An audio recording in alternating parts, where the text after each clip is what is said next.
I'd like to welcome to our Beit Knesset, to our synagogue, and to our bima, Rabbi Daniel Brenner, who's Vice President of Education Moving Traditions, who will be speaking to us a little bit later. But I've asked him to introduce the Torah reading because I know there's a connection between our Torah reading this morning and that which he'll share with us a little bit later on.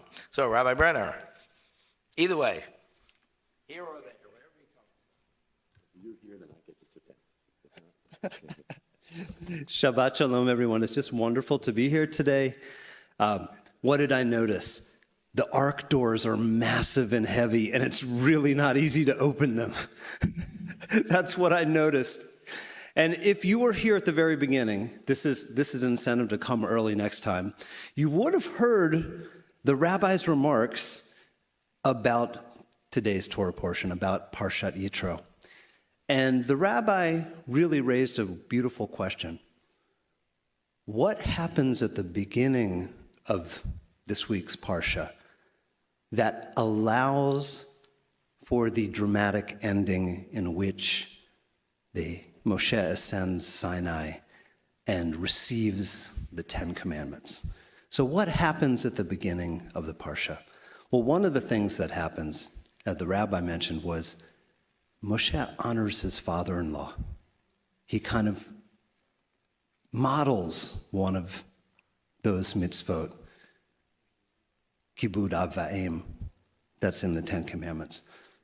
But there's another thing that happens at the beginning of the Parsha, and it's a moment, and if you've ever had a moment like this, you will relate to Moshe. Have you ever had a moment when you were so stressed out, you were so over your head with something, you were so involved in something that a person noticed that you were really freaking out and stressed out and needed help and needed to change the way that you were doing something? That is what happens at the beginning of our Parsha.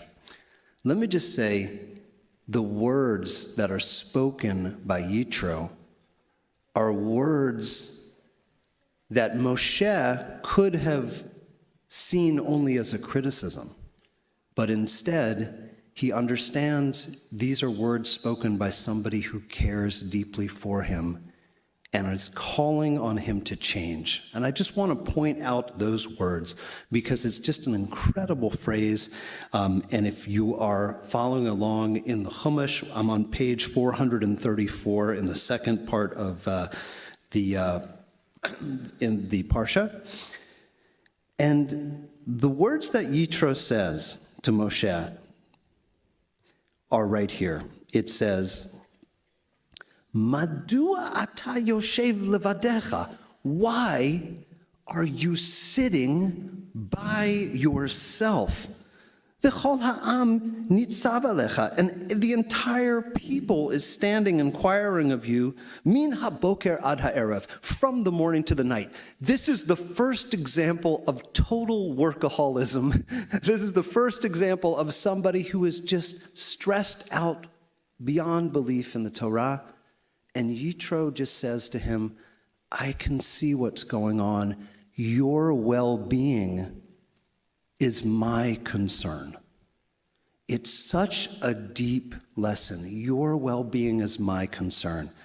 And Moshe takes this advice, and Moshe calls for anshe emet, people of truth, people who don't put their self and their needs before others, but put the truth first. And because of this shift in well-being, then revelation can be received. Such an incredible Torah portion. We are all honored to hear it and to participate in that ritual that we have only on this Shabbat, where we imagine ourselves at Sinai, imagine ourselves hearing these eternal words.